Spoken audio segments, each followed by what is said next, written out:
창세기 12장 4절에서 9절 말씀입니다. 우리 함께 한 목소리로 읽을까요? 이에 아브라함이 여호와의 말씀을 따라갔고 롯도 그와 함께 갔으며 아브라함이 하란을 떠날 때에 75세였더라. 아브라함이 그의 아내 사레와 조카 롯과 하란에서 모은 모든 소유와 얻은 사람들을 이끌고 가나안 땅으로 가려고 떠나서 마침내 가나안 땅에 들어갔더라. 아브라함이 그 땅을 지나 세겜 땅 모래 상수리 나무에 이르니 그때에 가나안 사람이 그 땅에 거주하였더라. 여호와께서 아브라함에게 나타나 이르시되 내가 이 땅을 내 자손에게 주리라 하신지라. 자기에게 나타나신 여호와께 그가 그곳에 제단을 쌓고 거기서 베델 동쪽 산으로 옮겨 장막을 치니 서쪽은 베델이요 동쪽은 아이라. 그가 그곳에서 여호와께 제단을 쌓고 여호와의 이름을 부르더니 점점 남방으로 옮겨갔더라. 아멘. 할렐루야. 여러분 반갑습니다. 잘 지내고 계시죠? 네, 날씨가 많이 따뜻해졌는데 좋습니다. 네, 오늘은 예배라고 하는 주제로 여러분과 말씀을 나누려고 합니다. 창세기 12장은 우리 믿음의 사람들에게 아주 굉장히 중요한 믿음의 장이죠.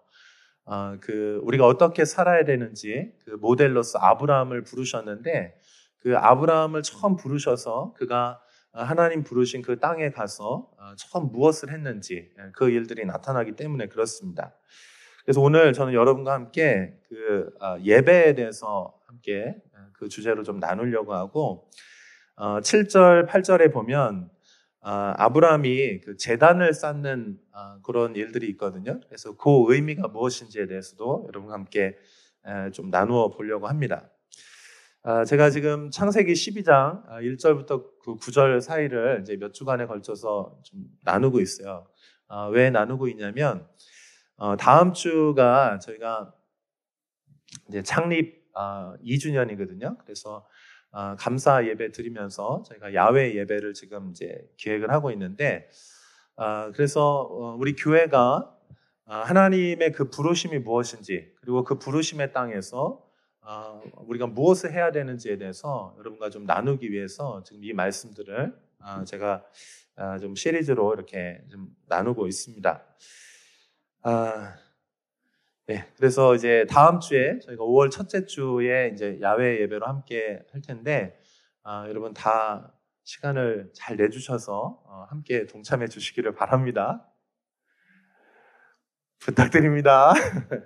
되게 좋을 거예요. 좋은 시간 될 겁니다. 네, 그리고 5월 둘째 주에는 저희가 이제 예배는 이제 정상적으로 드리고요. 그다음에 저녁에 6시부터 저희가 집회를 하려고 합니다. 이제 저희가 3개 교회를 초청을 해서 저희 포함해서 4개 교회가 4시간 동안 이제 연속으로 이제 같이 예배를 하려고 하는데 그 하나님의 그 부르심이라고 하는 주제를 가지고 저희가 특별히 이렇게 예배하려고 합니다. 그래서 여러분 기대해 주시고 또 함께 섬겨 주시면은 이제 감사하겠습니다. 자, 오늘 우리가 읽은 본문으로 돌아가서 이제 조금 말씀을 더 자세하게 나누도록 하겠습니다. 이제 4절에 보시면 이렇게 시작합니다. 이에 아브라함이 한번 따라해 보세요. 여호와의 말씀을 따라갔고, 여호와의 말씀을 따라갔고. 그러니까 여러분, 이 부르심의 모든 여정의 가장 중요한 것은요, 하나님이 시작하셨다는 거예요. 하나님의 음성으로부터 그분의 계획, 그분의 음성, 그분으로부터 모든 것이 시작되었다는 것입니다. 여러분, 우리가 지금 이 자리에 여기에 이렇게 우리가 예배하고 있고 우리가 심플리 교회라고 하는 이름으로 이렇게 함께 모여 있어요. 여기에. 근데 이 모든 시작의 출발이 어디로부터 누구로부터 시작됐냐면 하나님으로부터 시작됐다는 것입니다. 할렐루야. 우리 심플리 교회는 하나님께서 시작하신 줄로 믿습니다. 여러분 인생도 마찬가지입니다. 여러분 인생이 하나님의 그 부르심의 길들을 걸어갈 때에 어디로부터 시작된 것이냐, 그것이 나의 원함도 아니고요. 단 어떤 환경의 것도 아니고 내가 하나님의 이 부르심의 길들을 걸어가는 것에 있어서 그 시작은 무엇이냐면 하나님이 시작하셨다는 거예요. 하나님께서 계획하시고 하나님께서 시작하셨어요. 어떻게 시작하셨냐? 그 음성으로 시작하셨다는 거예요. 할렐루야. 그래서 하나님의 그 말씀, 하나님의 그 음성, 그것이 가장 중요해요. 그것이 이제 시작되는 것입니다. 자, 그래서 하나님의 말씀이 떨어졌을 때 이제 1절부터 3절에 하나님의 음성이 시작이 됐죠. 그래서 어떻게 됐습니까? 4절에 아브라함이 여호와의 말씀을 한번 따라해 보세요. 따라갔고 그 음성을 따라가는 것. 그것이 이제 부르심의 이제 시작이라고 할 수 있어요. 따라갔고 이것은 믿음의 여정이라고 하는 거예요. 그러니까 여러분 우리가 신앙생활을 한다는 것은 어떤 의미냐면 믿음의 여정을 떠난다는 것이에요. 하나님께서 아브라함을 부르시고 약속해요. 내가 너로 복이 되게 하겠다. 복이 되게 하겠다. 너를 통해서 모든 열방이 축복을 받게 될 것이다. 모든 열방이 회복될 것이다. 이렇게 말씀을 하는데 그러면서 너는 떠나서 가라 이렇게 말씀하세요. 떠나서 가라 말씀하시는데 가는데 어디라고 말씀하실 때에 하나님께서 이렇게 말씀하세요. 한번 따라해 보시겠어요? 내가 내게 보여줄 땅으로 가라. 그러니까 하나님께서 보여줄 지시할 그 땅으로 가라는 거예요. 그런데 아직은 아브라함이 정확하게 그 땅이 어딘지 잘 몰라요. 그러니까 여러분 우리가 신앙생활을 한다는 것은 뭐냐면은 내가 이미 다 알고 있고 그 계획에 대해서 충분히 알고 있어서 무슨 일이 벌어질지를 다 알고 그거를 따라가는 것이 아니고 하나님께서 분명히 약속은 주셨어요. 복되게 하시겠다는 거예요. 나를 통해서 이 교회를 통해서 하나님의 그 부르심의 여정이 복될 것이다 말씀하시는데 그것이 무엇인지 정확하게 처음부터 다 알지 못해요. 그런데 우리가 잘 알지 못하면서 떠날 수 있는 그 배경은 뭐냐면 그 말씀하신 분이 하나님이시기 때문에 떠나는 거예요. 할렐루야. 여러분이 미래에 대해서 장래에 대해서 다 모를 수 있어요. 하나님 저의 부르심에 대해서, 나의 사명에 대해서, 나의 앞길에 대해서 다 모를 수 있어요. 근데 괜찮아요. 원래 몰라야 정상이에요. 근데 우리가 아는 거 하나는 있어요. 뭐냐면 우리를 부르시고 우리를 인도하시고 그 땅에 들어가게 하셔서 그 땅에서 부르심의 일들을 하게 하실 분이 누구냐면 하나님이시라는 거예요. 아멘. 그러니까 내가 내 미래의 계획에 대해서 자세하게 디테일을 아는 것보다 더 중요한 건 뭐냐면 하나님이 부르셨고 하나님이 나와 함께 하신다는 걸 아는 게 더 중요한 거예요. 그러니까 내가 미래에 대해서 다 알고 있어도 그것은 하나님이 함께 하지 않으면 그 의미가 없는 거예요. 그러나 내가 미래에 대해서 알긴 알지만 정확하게 뚜렷하게 알지 못한다 할지라도 나를 부르신 분이 누구시고 이 길들을 인도하시는 분이 누구신지 그 누구신지에 대해서 아는 것이 더 중요해요. 그러면 그 부르심을 완성할 수가 있는 것입니다. 여러분이 미래에 대해서 궁금해하는 것보다 나를 부르신 그분에 대해서 여러분 관심을 더 많이 가지신 줄 되시길 축복합니다. 그러면 하나님께서 계획하신 그 부르심의 계획들에서 우리에게 자세하게 이제 나타내 주실 것입니다. 자, 그래서 이 말씀을 따라서 떠났습니다. 나이는 75세, 그 조카 롯이 함께 동행을 했습니다. 그래서 모든 소유와 모든 사람들을 데리고 하나님께서 말씀하신 그 땅으로 여정으로 인도함을 받아서 이제 갔어요. 자, 갔더니만 이제 6절에 보면 우리 6절에 한번 같이 읽어볼까요? 같이 읽어요. 시작. 아브라함이 그 땅을 지나 세겜 땅 모래 상수리나무에 이르니 그때 가나안 사람이 그 땅에 거주하였더라. 여기 그때에 가나안 사람이 그 땅에 거주하였더라. 이 표현이 중요한 표현인데, 사랑하는 여러분, 여러분이 부르심의 길들을 가는데 그 땅이 어디냐면 어디입니까? 세상이라는 거예요. 세상. 그러니까 여러분, 우리의 부르심은 산속으로 들어가서 하나님의 얼굴만 구하고 찬양만 하고 그냥 하나님만 사랑해라고 고백하는 것이 우리의 부르심이 아니고요. 우리의 부르심의 땅은 어디냐면 이미 우리보다 앞서서 살고 있는 그 오랜 문화가 있고 그들의 삶이 있고 터전이 있는 세상이라고 합니다. 하나님 알지 못하는 사람들이 살고 있는 하나님의 뜻에 거역하면서 살고 있는 우상 숭배가 가득한 그 땅, 거기가 우리의 부르심의 장소라고 하는 거예요. 그래서 사랑하는 여러분, 우리가 하나님을 만난 이후에, 하나님의 그 부르심을 받은 이후에 어디로 가야 되냐? 한번 따라해보세요. 세상으로 나가야 합니다. 아멘. 세상으로 나가야 돼요. 교회가 아무리 좋아도 교회 안에 머물러 있으면 안 되고 세상 속으로 가나안 사람들이 이미 진치고 살고 있는 그곳으로 들어가는 거예요. 그게 교회입니다. 자, 갔는데 그 가나안 사람들이 이미 거기에 오랫동안 살고 있는 거예요. 그들의 문화가 있는 거예요. 그들의 삶이 있는 거예요. 자, 그러면 우리가 그 땅에 들어갔습니다. 세상 속으로 들어갔어요. 여러분도 학교 생활하고 직장 생활하고 또 여러분이 살고 있는 세상 속에 살고 있잖아요. 어떻습니까? 하나님의 문화와 세상 문화가 막 충돌해요. 갈등이 생긴단 말이에요. 오늘도 이제 이번 주간 시험 주간이잖아요. 이번 주 다음 주 이제 시험 주간인데 예배를 어떻게 드려야 되나 고민이 있는 사람들도 있었을 거예요.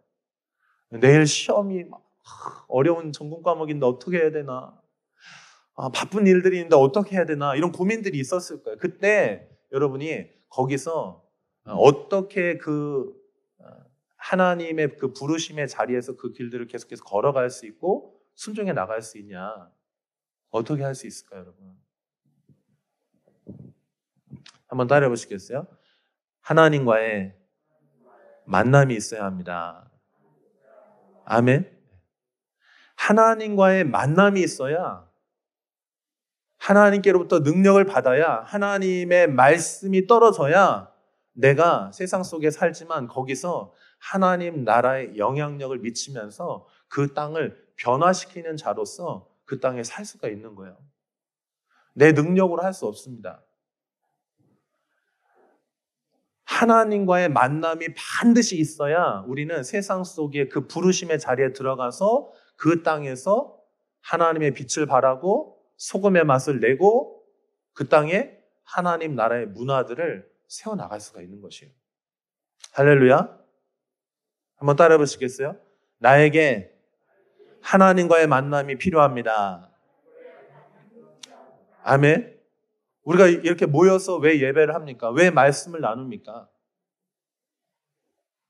하나님과의 만남을 위해서 이 자리에 있는 거예요. 그래서 예배의 가장 핵심은 뭐냐? 뭐니 해도 예배의 가장 핵심은 하나님과의 만남이에요. 할렐루야. 하나님과의 만남이 있어야 될 줄로 믿습니다. 자, 그래서 여기 7절에 보면 우리 7절 같이 읽어봐요. 시작. 여호와께서 아브라함에게 나타나 이르시되 내가 이 땅을 내 자손에게 주리라 하신지라. 자기에게 나타나신 여호와께 그가 그곳에서 제단을 쌓고. 아브라함이 거기서 이제 제단을 쌓는데 이 제단을 쌓는 걸 예배하는 거죠. 근데 하나님이 거기에 나타나셨다는 거예요. 그러니까 아브라함의 삶을 보면은 하나님과의 만남이 있는 삶이에요. 하란에서 하나님께서 부르셨어요. 너희는 여기 하란에서 떠나라. 그래서 약속의 땅으로 가라. 그 시작이 뭐냐면 하나님과의 만남, 그 음성이 시작이거든요. 그래서 떠나 순종해서 들어왔어요. 이게 세겜 땅에 지금 들어왔습니다. 그랬더니 거기서 하나님께서 또 만나주시는 거예요. 하나님과의 만남이 있는 거야. 아멘. 하나님 거기서 나타나셨어요. 그리고 다시 또 말씀해 주시는 거예요. 내가 너와 함께 할 것이고 너를 통해서 이 땅이 복되게 할 것이고 너는 하나님의 자녀다 이렇게 말씀해 주시는 거예요. 그래서 아브라함이 거기서 뭐 합니까? 제단을 쌓는 거예요. 제단을 쌓는 거예요. 제단을 이렇게 흙무더기 돌단 해가지고 이렇게 쌓았습니다. 하나님과의 만남이 있는 곳에 그걸 기념하고 거기에 하나님과의 약속이 있는 거, 언약이 있는 것입니다. 하나님의 축복의 언약의 약속이 있는 거예요. 그러니까 여러분 예배는 하나님과의 만남입니다. 할렐루야. 우리의 부르심의 여정에 있어서 그 예배가 살아있어야 그 예배를 통해서 하나님과의 만남이 있고 그 예배를 통해서 하나님의 음성이 들려지고 하나님의 뜻을 알고 능력을 받아야 우리는 세상 속의 그 부르심의 현장에서 하나님의 그 부르심을 완수할 수 있는 거예요. 그래서 여러분 예배에 나오실 때마다 그걸 사모하십시오. 주님, 제가 주님과의 만남이 있기를 원합니다. 우리 심플리 교회 예배 가운데 주님의 만남이 있기를 원합니다. 할렐루야. 주님의 임재, 주님의 음성이 들려지기를 원합니다. 이것이 우리 심플리 교회를 향한 예배로의 부르심인 거예요. 할렐루야. 거기서 주님과의 만남이 있어야 그래서야 그때서야 비로소 비전과 하나님의 사명 그 일들을 감당할 수가 있는 것입니다. 주님과의 만남이 없으면 우리는 아무것도 할 수 없어요. 주님과의 만남이 최우선순위입니다. 아멘. 그러므로 여러분 예배를 소중히 여기시고 예배를 위해서 여러분 힘쓰시고 애쓰시고 헌신하신 여러분 되시길 축복합니다. 자, 그 다음에 여기 8절에 비슷한 표현인데 약간 다른 표현이 나와요. 같이 한번 읽어봐요. 시작. 거기에 베델 동쪽 산으로 옮겨 장막을 치니 서쪽은 베델이요 동쪽은 아이라. 그가 그곳에서 여호와께 제단을 쌓고 여호와의 이름을 부르더니. 그러니까 베델과 아이라고 하는 그 지역 그 중간으로 또 다시 이동을 하는 거예요. 세겜에서 지금 이제 베델 근처로 이제 온 것입니다. 자, 그런데 여기서는 이렇게 표현이 되어 있어요. 그 이전에는 하나님을 만났기 때문에, 그러니까 하나님이 먼저 나타나셨어요. 그래서 어떻게 했냐면은 거기에 기념하고 감사하고 헌신함으로 언약을 맺음으로 거기에 제단을 쌓거든요. 근데 여기는 조금 달라요. 표현이. 같은 제단인데 여기는 어떻게 하냐면 제단을 먼저 쌓고 그 다음에 어떻게 하냐. 한번 따라해 보세요. 여호와의 이름을 부르더니 여호와의 이름을 부르는 거예요. 그러니까 여러분 여기는요. 아브라함이 의도적으로 제단을 쌓는 거예요. 장막을 옮겨서. 아브라함이 그 하나님과의 만남이 있고 약속이 있던 그 장소에서 이동을 하거든요. 베델로 이제 가는데 그 베델에서는 의도적으로 아브라함이 제단을 먼저 쌓는 것입니다. 그리고 거기서 여호와의 이름을 부르는 거예요. 여러분 이것이 예배인 줄로 믿습니다. 하나님의 이름을 부르는 거예요. 하나님의 이름을 부른다는 거 하나님에게 도우심을 구한다는 거예요. 하나님의 능력을 의지한다는 거예요. 그분을 친밀함으로 부른다는 거예요. 사랑하는 여러분, 여러분이 어느 곳에 계시든지 어느 곳으로 가든지 그곳에 장막이 세워지면 여러분의 거처가 세워지면 거기서 주님의 이름을 부르시고 그곳에서 예배하시기를 축복합니다. 이게 상호 보완적일 거예요. 이게 제단이라고 하는 것 안에서 한쪽에서는 하나님이 먼저 주도적으로 이렇게 하셨고요. 또 여기는 아브라함이 먼저 제단을 쌓고 거기서 희생 제사를 드리고 거기에서 향기가 올라가고 그러면서 주님의 임재가 거기를 덮었을 것입니다. 그러니까 하나님이 우리를 만나 주실 때 우리는 제단을 세우고 또 우리는 제단을 세우고 주님의 이름을 부름으로 말미암아 하나님을 만나는 거예요. 그 자리에서.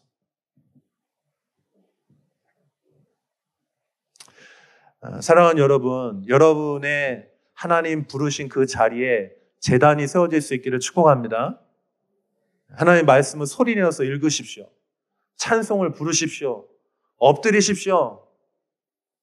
하나님의 임재가 그 장소에 머물 수 있도록. 하나님께서 우리를 이 땅에 부르셨어요. 여기 자양동에. 이 도시에 부르셨어요. 왜 부르셨습니까? 하나님께서 제게 수년 전에 그렇게 말씀해 주셨어요. 아무도 예배하지 않는 그곳에서 예배할 수 있겠니? 하나님, 이렇게 수많은 청년들이 있고 수많은 교회들이 있는데 왜 하나님을 예배하는 사람들이 없다라고 주님은 말씀하시고 아무도 예배하지 않는 그곳에서 예배할 수 있겠냐고 주님 그렇게 물으셨어요. 그래서 제가 좀 그 부르심 앞에 감격이 되면서도 한 가지 의문이 있었어요. 하나님, 왜 사람이 많은데 왜 없다고 그러십니까? 근데 주님께서 주님의 마음에 합한 사람을 찾고 계신 거예요. 주님의 마음을 아는 사람을 찾고 계신 거예요. 그들의 예배를 받기를 원하신다는 거예요.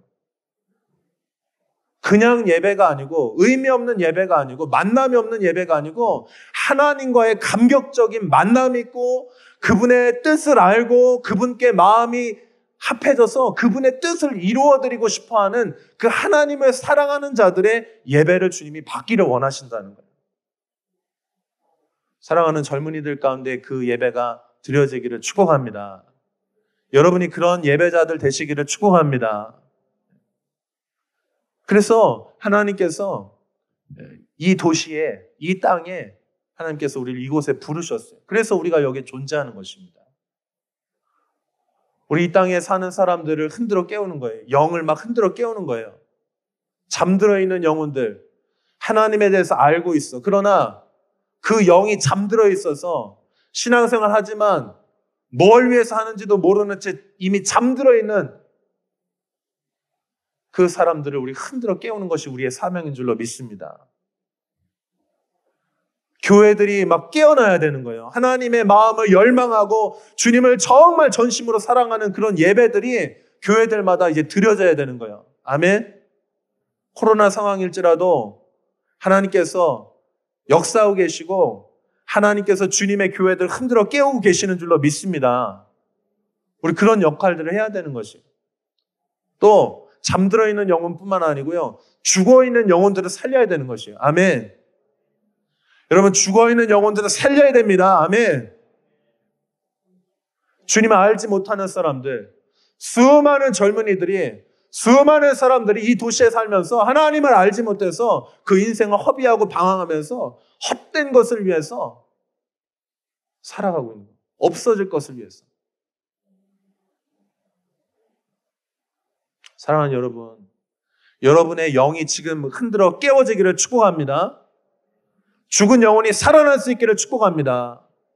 그리고 여러분이 이제 나가셔서 막 흔들어 깨워져서 여러분도 나가서 이제 여러분의 그 부르심의 자리 있잖아요. 여러분의 직장, 여러분의 학교, 여러분이 살고 있는 그 동네, 거기 가서 여러분 거기서 제단을 쌓으십시오. 하나님과의 만남이 있도록 하십시오. 그곳에. 여러분 소리내서 성경 읽으면서 뭐가 좋아요? 뭐가 달라요? 눈으로 읽는 거하고 속으로 읽는 거하고 소리를 내서 내 소리를 내기 시작할 때 거기에 진동이 있는 것입니다. 아멘. 내 영이요 막 흔들리기 시작하는 거예요. 말씀이 내 영을 막 흔드는 거예요. 죽었던 영혼이 살아나는 거예요. 여러분 정말 말씀을 소리내서 선포하고 읽으시고 여러분 그 자리에서 무릎을 꿇으실 때에 그곳에 주님의 제단이 세워질 거예요. 아멘. 자, 마지막으로 9절 말씀 읽고 그 의미를 좀 나누고 우리 같이 기도하기 원해요. 9절 같이 읽어요. 시작.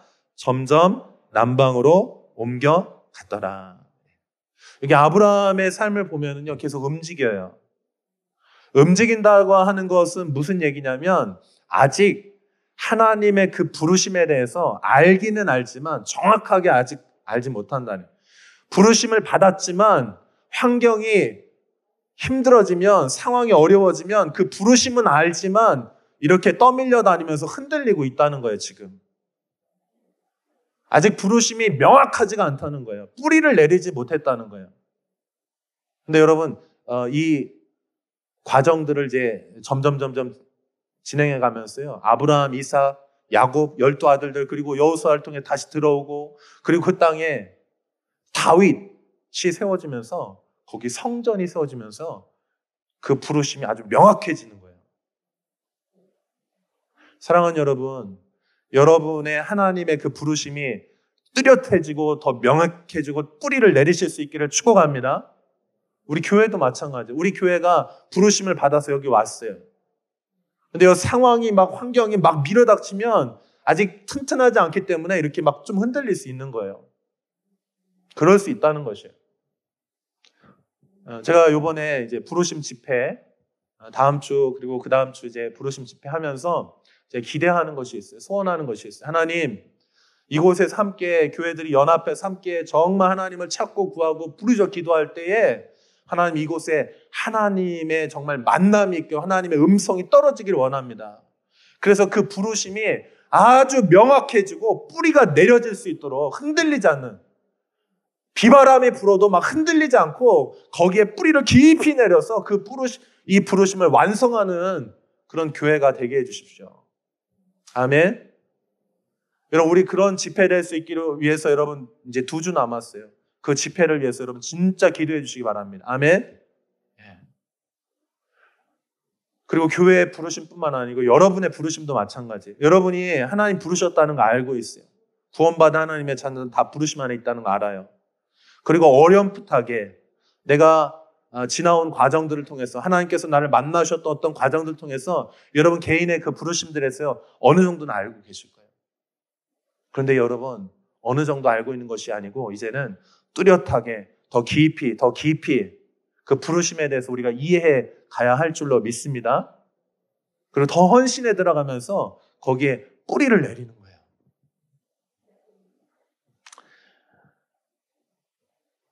자, 9절의 의미는 이런 의미예요. 아직은 충분하지 않은 의미예요. 그러나 더 놀라운 의미가 한 가지 더 있어요.